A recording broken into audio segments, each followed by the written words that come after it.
তো গাইস আসসালামু আলাইকুম। আজকে চলেছি নওগাঁ জেলার মহাদেবপুর হাটে বন্ধুরা। এখানে অনেক কম সোনালী মুরগি যাইতেছে, কেউ কিনতেছে না। এই যে ভাই আপনাদেরকে চালাবে সোনালী মুরগির দাম কেমন যাইতেছে বলেন। বেচা কিনা নাই ভাই, 180 টাকা কেজি। বন্ধুরা বলতেছে যে বেচা কিনা নাই, সোনালী মুরগি আজকে 180 টাকা মাত্র 180 টাকা করে কেজি। ঈদের জন্য দাম কম। দাম কমে গেছে, ঈদের মধ্যে ভালো ছিল। যে আপনি রিয়াজ ওই গলত পাইকারি দিবেন, দোকানের পাইকারি দিবেন, ধীরে ধীরে আছে তো, ধীরে হবে। দিয়ে হাটে তাহলে কিনছে না কেউ। পিস কত করে? 100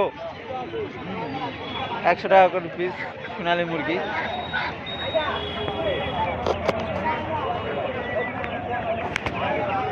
ভিডিও যাবে করতে পারে।